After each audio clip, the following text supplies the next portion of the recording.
afternoon, everyone. I'm here to present on a comparison of single-dose vector-thermal pulsation procedure with 5 days course of daily oral azithromycin for meibomian gland dysfunction. As we all know, meibomian gland dysfunction is a chronic diffuse abnormality of the meibomian gland characterized by the terminal duct obstruction. Goal of all treatment modalities available is to improve the flow of the meibomian gland secretion by removing the obstructed meibum, thus leading to the normal tear film stability.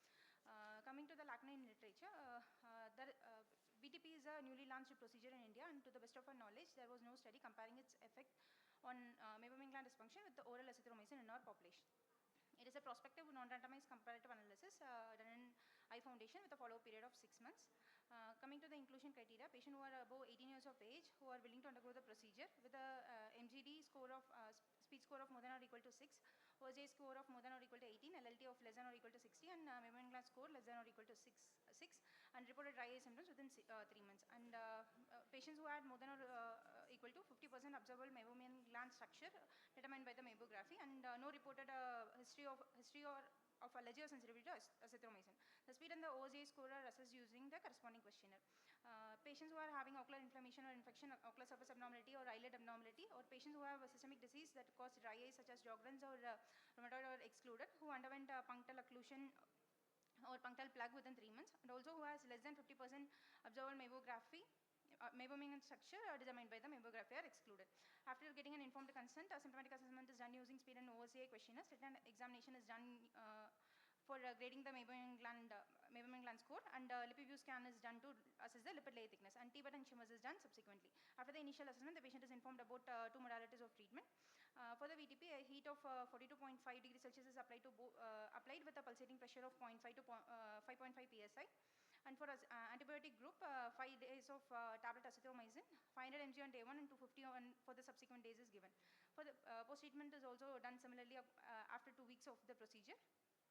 Sample size was calculated using Higenby et al. As a mother study, and 27 patients per group was added, and according to the attrition rate, 30 eyes were included for every group. And the statistical analysis is done using for continuous variables, student t-test, and categorical data, Pearson chi-square test was done. Coming to the results, most of the patients were about 61 years of age with no statistical difference between 2 groups, and most were females. And the speed score, the symptomatic improvement, statistically significant difference was noted in speed score in post-treatment follow-up in 3 months, 6 months in both groups, and also in OSA score, whereas there is no statistically significant difference noted in the lipid layer thickness.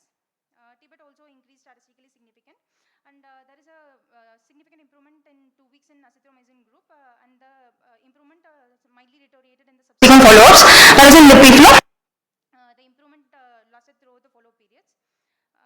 And for shimmers also, there is no statistically significant difference noted between the follow-up periods.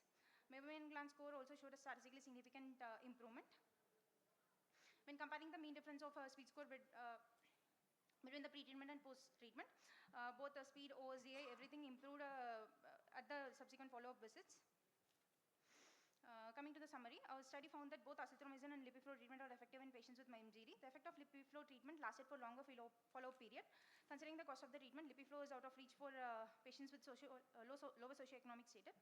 And efficacy of azithromycin in resolving symptoms of MGD was greater compared to LipiFlow in the initial 2 weeks. However, the effect deteriorated in the subsequent follow-up. Azithromycin being a readily available and affordable by all, can be used as a cost-effective alternative for treatment of MGD. Further studies are required to determine the dosage, duration, and treatment in which azithromycin can be used for longer lasting clinical benefit. And further studies are required to determine the duration of action of azithromycin on ocular tissues.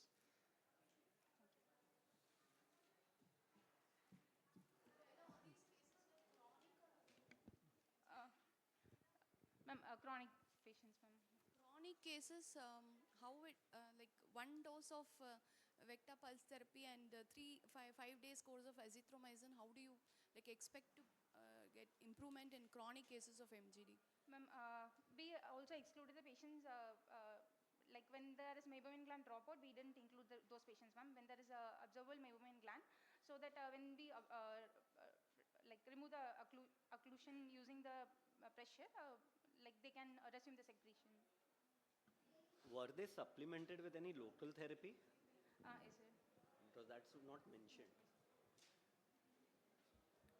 Have you not included the adjuvant therapy like hot fomentation, lead massage? Yes, sir. Yes, sir. So you have not mentioned about that. It should be continued with this. As Madam has told you that single sitting of Lipiplo or 5 days Sir, dose we of supplemented azithromycin with will local not therapy. sustain the. It is not the complete treatment. You have to adjuvant, give the adjuvant therapy also. You have not talk about that. Local therapies. Did you rule out any infection of the meibomian glands? Because you are using antibiotics in these cases, Yes, azithromycin. ma'am. Patients with any inflammation or infection is How excluded. did you rule out infection? Ma'am, acute infection. How did you rule out?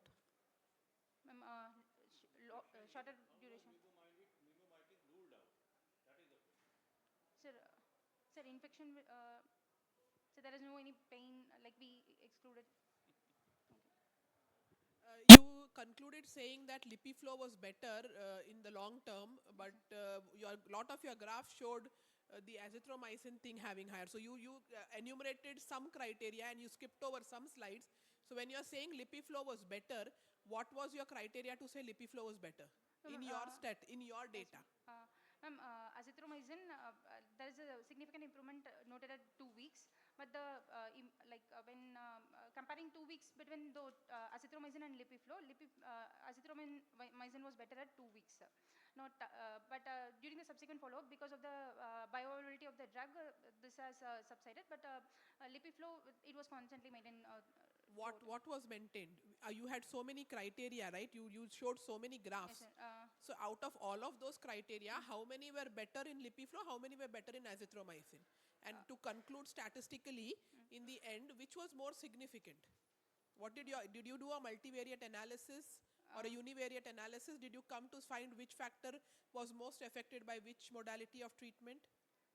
Ma'am, all the factors were improved at 2 weeks, better than Lipiflow in azithromycin, ma'am. But there is a drop. Only Shimas was not significantly affected. What is the inference of your study? What is the inference of your study, which you like to know? Azithromycin was better at 2 weeks. Lipiflow is costlier, sir. So for patients, Not it the was question of the costly remedy. Which modality of treatment your inference says is better? sir, Lipiflow for longer.